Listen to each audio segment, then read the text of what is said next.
சத்தமா கைகளை உயர்த்தி சொல்லுவோமா? ஹல்லேலூயா, ஹல்லேலூயா, ஹல்லேலூயா. இந்த வேளையிலும் நாம் ஒரு சில பாடல்களை பாடி நாம் உற்சாகமாக தேவனுடைய நாமத்தை நாம் மகிமைப்படுத்துவோம்.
ஆண்டுடைய சமூகத்தில் எழுந்து நின்று தேவனை நாம் ஆராதிப்போமா? நம்மளை ஒவ்வொரு நாளும் நடத்தி செல்கிற தெய்வம், அனுதினம் நம்மளை போதித்து நான் உனக்கு நடக்க வேண்டிய பாதையை உனக்கு காட்டுவேன் என்று சொன்ன தெய்வம், நம்மளை ஒவ்வொரு நாளும் அவர் பாதையில் நம்மளை நடத்தி வருகிறார் அல்லவா? அந்த தெய்வத்தை நாம் பிடித்து கொண்டு அந்த தெய்வத்துக்கு இந்த காலை வேளையில் நாம் நன்றி செலுத்துவோமா? ஆண்டவரே, நாங்கள் வெறுமையா எங்கள் வாழ்க்கையை ஆரம்பித்த நாங்கள் அப்பா, இப்பொழுது எங்களுக்கு ஆண்டவரே நீ நிறைய ஆசீர்வாதங்களை தந்து எங்களை ஆசீர்வதித்து வந்திருக்கிறீங்களே அப்பா, உமக்கு நாங்கள் நன்றி செலுத்துகிறோம் என்று இந்த காலை வேளை தேவனுக்கு நாம் நன்றி செலுத்துவோமா? அவரை நம்பி வந்த ஒருவரையும் தேவன் அவர் புறம்பே தள்ளுவதில்லை. அவரை நம்பி வந்திருக்கிற நம்மை தேவன் உயர்த்த வல்லமையுள்ள தெய்வமா இருக்கிறார். நாம் உற்சாகமாய் கரங்களை தட்டி தேவனை நாம் ஆராதிப்போம்.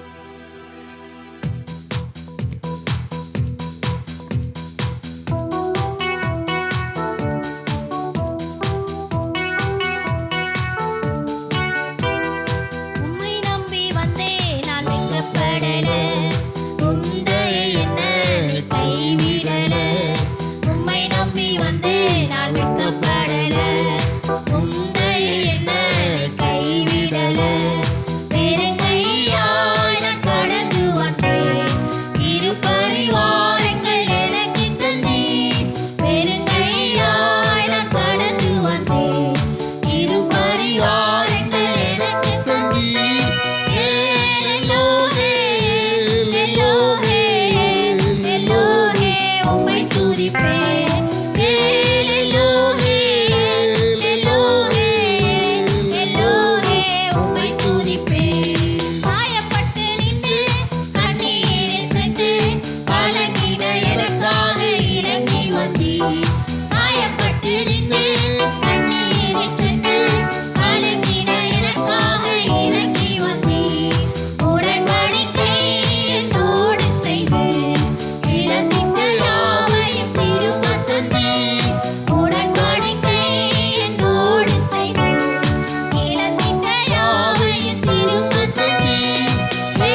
செலுத்துவோமா? இந்த காலை வேளை தேவனை ஆராதிக்க வந்திருக்கிறேன் நான் முழு மனதோடு முழு உள்ளத்தோடு நம் இந்த காலை வேளை தேவனுக்கு நாம் நன்றி செலுத்துவோமா? அநேக முறை நாம் பலவீனப்பட்ட நேரத்தில், காயப்பட்ட நேரத்தில், சோர்ந்து போன நேரத்தில் நம்மளுக்கு ஆறுதல், நம்மளை ஆற்றுகிற தெய்வம், தேற்றுகிற தெய்வம் அவர் ஒருவர் மாத்திரம்தான். நாம் அடித்த கண்ணீருக்கெல்லாம் பதில் தருகிற தேவன் அவர் ஒருவர் மாத்திரம்தான். மனுஷன் நம்முடைய கண்ணீருக்கு பதில் தர முடியாது. ஆண்டவர் ஒருவர் மாத்திரம்தான் நம்முடைய கண்ணீருக்கு பதில் தர முடியும். அந்த தெய்வத்தை நம்பி வந்திருக்கிற நாம் அவரை நாம் முழு உள்ளத்தோடு ஆராதிப்போமா? நம்முடைய ஆராதனை நாயகன் அவர் ஒருவர் தான். நம்முடைய ஆராதனை வேந்தர் அவர் ஒருவர் தான். அவர் ஒருவருக்கே நாம் ஆராதனை செலுத்துவோம். அந்த காலை வேளையில் முழு உள்ளத்தோடு ஆண்டவரே உம்மை நம்பி நாங்கள் வந்திருக்கிற ராஜா, உம்மை முழு உள்ளத்தோடு நோக்கி பார்க்கிறோம். அப்பா, அவர் ஒருவருக்கே நாங்கள் ஆராதனை செய்ய வந்திருக்கிறோம் என்று ஆண்டவர்கிட்ட சொல்லுவோம்.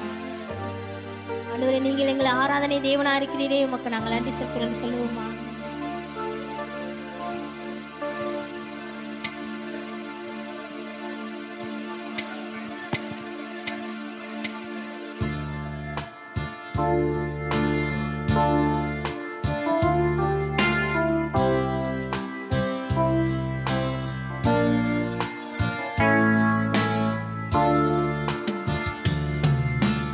ஆராதனை நாயகன் நீரே,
நம்பிக்கையோடு ஆண்டவரே உம்மை மாத்திரம் நம்பி இருக்கிற ராஜா, உம்மை மாத்திரம் சார்ந்திருக்கிறேன். எங்களுடைய சொந்த ஆற்றலோ எங்களுடைய சொந்த காரியங்களோ ஒன்றுமில்ல ராஜா, உண்மையை நாங்கள் முன்வைக்கிறோம். நீங்க எல்லாவற்றையும் செய்ய வல்லமுள்ள தெய்வமா இருக்கிறீங்க. இந்த காலை வேளை எங்க வாழ்வை மாற்ற, எங்க வாழ்வை ஆண்டவரே நீங்க அற்புதங்களை செய்ய வல்லமுள்ள தெய்வமா இருக்கிறீங்க என்று நாங்கள் நம்பி வந்திருக்கிறோம் ராஜா. அந்த வாக்கை நாங்கள் பிடித்து கொண்டு, நீர் கொடுத்த வாக்குத்தத்தத்தை நாங்கள் பிடித்து கொண்டு உம்மை பற்றி கொள்ள எங்களுக்கு நீங்க அனுக்கிரகம் பண்ணுங்க என்று இந்த காலை வேளையில் ஆண்டோடைய சமூகத்தில் கேட்போமா? நம்மளை முற்றுமாய் அவருடைய பாத்திர அர்ப்பணிப்போமா? மட்டுமாய் தேவன் நம்முடைய ஆராதனை ஆசீர்வதித்த தெய்வம். மீதியாக இருக்கிற ஒவ்வொரு பகுதியும் தேவன் ஆசீர்வதித்து தரும்படியாக நம்மத்தில் இருக்கிற அந்த மாமா ஜெபிக்கும்படி கேட்டுக்கிறேன்.